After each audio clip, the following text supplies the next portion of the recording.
explain why I'm giving this talk, I was asked by Marek Abramowicz, who unfortunately cannot be with us.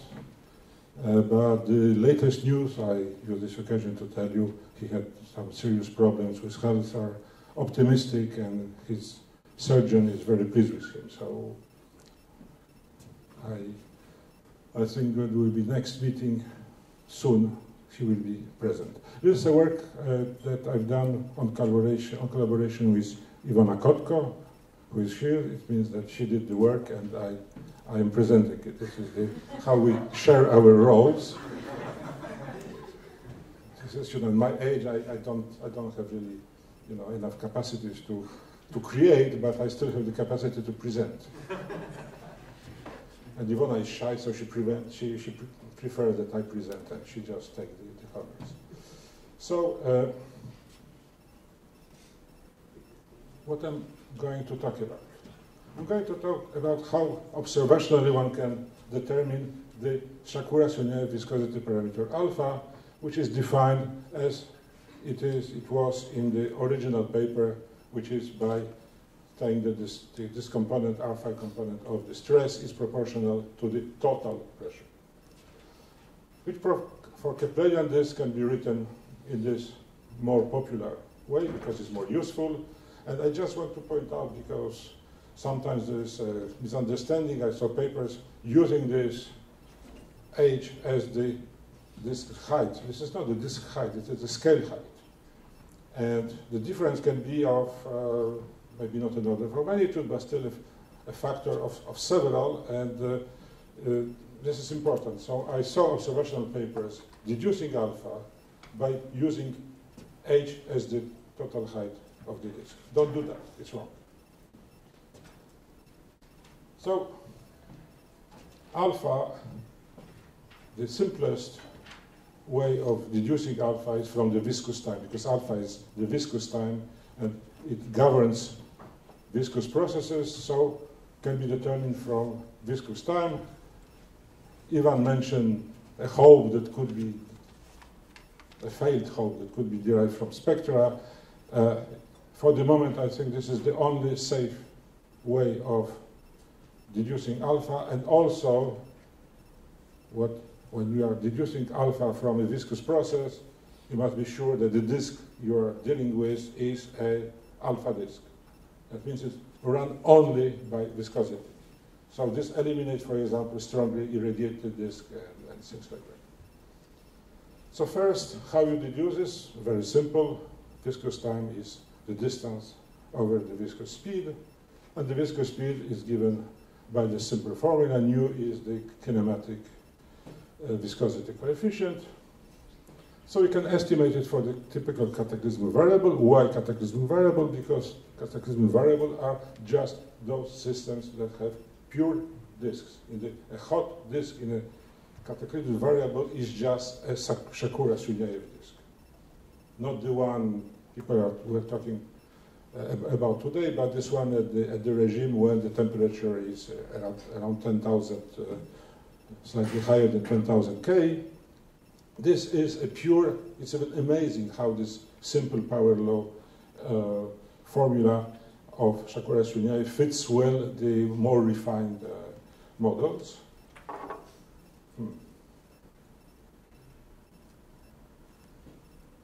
Sorry, it want to connect me to the internet. No, it's my fault, okay? So one can estimate the parameters of the typical cataclysmic variable,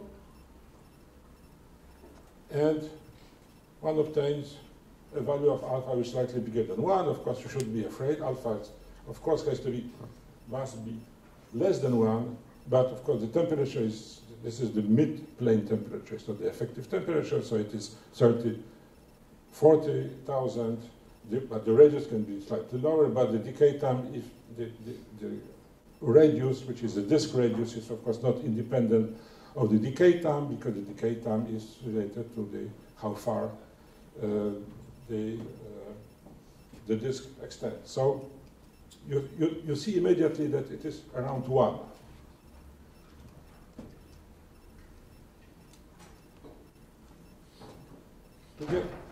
viscous time, you need to have something that's changing in time. So trying to determine alpha from stationary disk is sort of no interest. You have to have variable disk. So the best and the only systems are dwarf novae. You have an outburst. This is the best known as Cygni. There are also so-called SU-UMA stars. And what we want is something that's called a normal outburst. Normal outburst is something that is governed purely by the thermal viscous instability that we will describe shortly, very shortly, in a moment. And here, some other effects that are not related only to the structure of the disk are involved, but they are, so the SU-UMA stars have super outbursts and they have normal outbursts.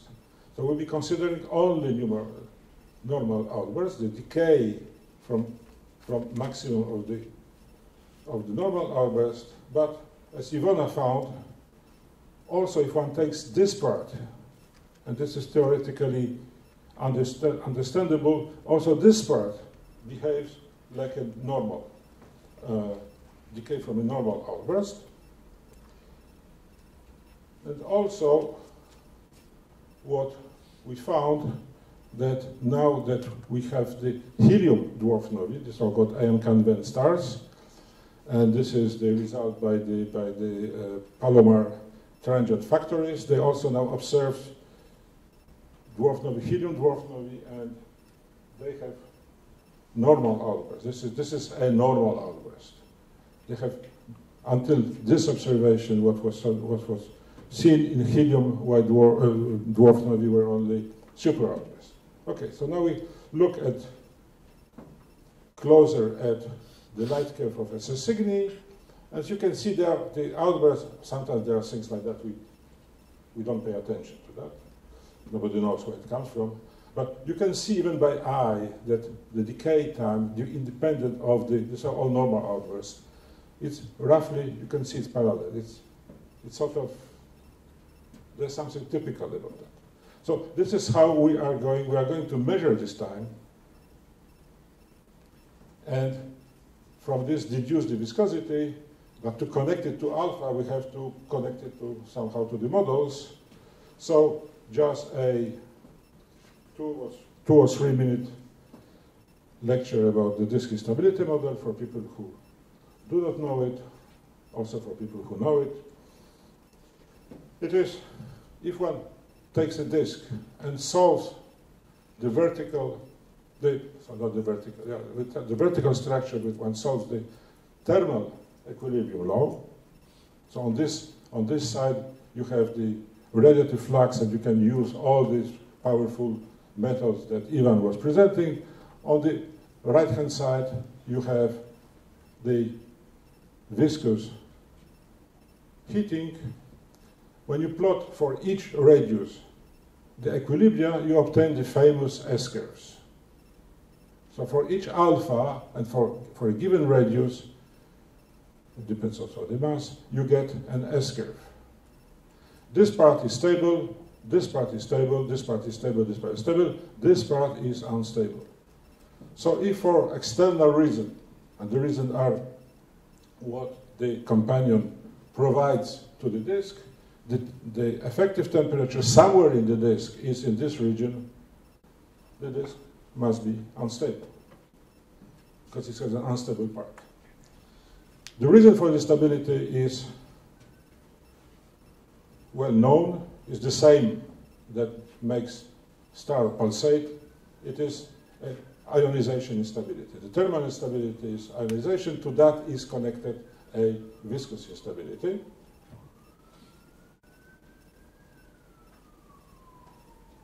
And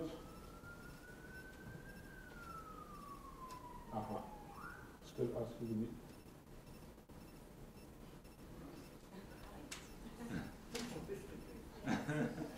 So I have to go back. I'm sorry, but if I try to stop it, I want to go back. Back. Okay. Now there's something interesting in this model, that if one takes just one S-curve for a given alpha, like this one, and you run the model, you don't get direct outburst. To get the right outburst, you have to, this has been known for 30 years, you have to change the alpha. You have a different alpha on the upper branch, and this alpha has to be of the order of 0.1, and the lower alpha has to be 4 to 10 times lower. This is a property of the model. The reason for that is unknown, but clearly there is a change in alpha. MRI does not produce it. This is a challenge, not the only one challenge, but I'm not going to talk about it. It's simply, we are going to deal only with the upper branch. Not assuming that alpha is 0.1, we'll be dealing with the decay from the hot state, so we'll be dealing only with the hot state.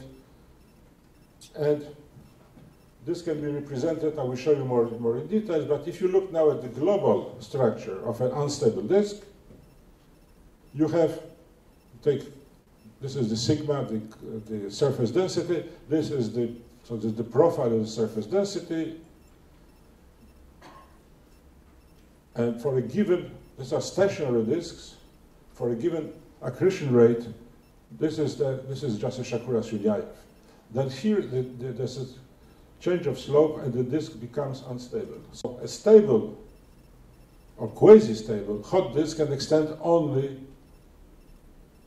up to some, or down to some radius. And this radius depends, the value of this radius depends on the accretion rate, and this, you can see the instability of the disk being unstable, because for a given accretion rate, the disk is too large to be stable. Now, when the disk is unstable and the disk is in maximum, it is quasi-stationary. Let's say it went to this very high accretion rate, and then, as the model shows and the observation also show, the decay from maximum is just a sequence of going to lower and lower accretion rates. It is a viscous decay. There's no other candidate. It must be a viscous decay. So this is, or best, you can say, a viscous emptying of the disk. So this is the process we are going to observe and get from it the time. Just to show it this is the rise to maximum. I'm not going to show you. This is now the profile of the sigma and of the temperature. This is the central mid-plane temperature, and you see a cooling front propagating, switching of the disk, and this quasi-stationary decay. So you have a viscous emptying of the disk with a radius, outer radius of the hot part moving down. I can show you a movie produced recently by Jean-Marie Emery. This is the density, this is the temperature, this is alpha. It's moving, it's not moving. The disk here is just before the beginning of the outburst. Don't pay attention on that. Now it's in maximum. Now this is the cooling from propagating. The disk is truncated, but it's a Dvoranova disk. Now the disk is filling up. You see there are some perturbations, but basically this is the matter entering the disk. The density will increase and will cross the unstable part, the unstable line. Now, and then the heating front propagates. And this is the part we are going to describe and be interested in. This is the viscous decay with, it will start in a moment, and then it goes down and empties. So we take a sample. Sorry, once more. Oops. I apologize for that.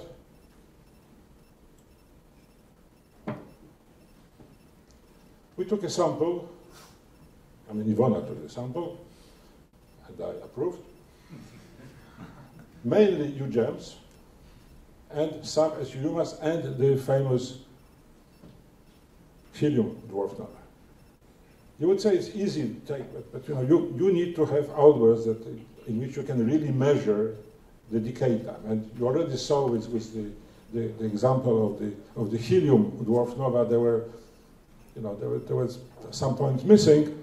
I showed you the SS Cygni, but SS Cygni is the brightest dwarf nova, and it's been observed by amateur astronomers for the last 130 years or something. So we are not so lucky with other systems. Sometimes, for example, we also want to measure the width of the outburst, and it's not clear what it is. But we have a sample of 21 objects, and with this one can do a fit. And it's been known that the linear fit to the data is good enough. It was SMART99 who found it. And so the linear fit of the decay rate gives the value of this constant A1. The filled points are observations, and now we compare that with synthetic models with these points. The open circles are alpha 0.1, squares are 0.2, triangles are 0.3. And one can determine also the same way the value of the equivalent of this constant, and clearly from this diagram alpha is between 0.1 and 0.2. Certainly it's not 0.005, or 0.3 is already too large. Now, one can also fit the outburst width versus disk radius relation. This is the disk radius one gets from the orbital period. Okay, this is simple, and also here, the quality of the data is not as good. Also, the numerical data is not so good for a reason I'm not going to explain, but it's not a serious reason. But one gets certainly an alpha between 0.1 and 0.2, and not 0.05 or not even 0.3. So this confirms something which has been known since '99, where Joe Smack did the first of this type of estimation. We did something very similar, just with a larger sample of data, and we corrected some little errors that were in his papers. Didn't change the result. One can use that to this results to predict, in a sense, what is the viscous time, because here we did just observation and then observations on results of numerical computations. This is from a paper by Menu et al. 99 that shows the speed of propagation of the cooling front. And you see that after a very steep deceleration, or it is a deceleration and a reacceleration, the front, it depends where it starts, but it comes to a constant. For the most of the decay, the speed of the front is constant. Okay, and this can be there's a characteristic speed, which is not the speed of the front. This is the speed of the gas in front of the front. This was invented by Menu, Stella, and Amery. I wouldn't be doing this like that, but I think this was traditionally because I think Craig Wheeler and other people did it. So, you know, in astronomy, when somebody defines something in a strange way, it's guaranteed it will become permanent. But using this, using this property, one can just define the speed of the decline as the sum of the viscous speed plus the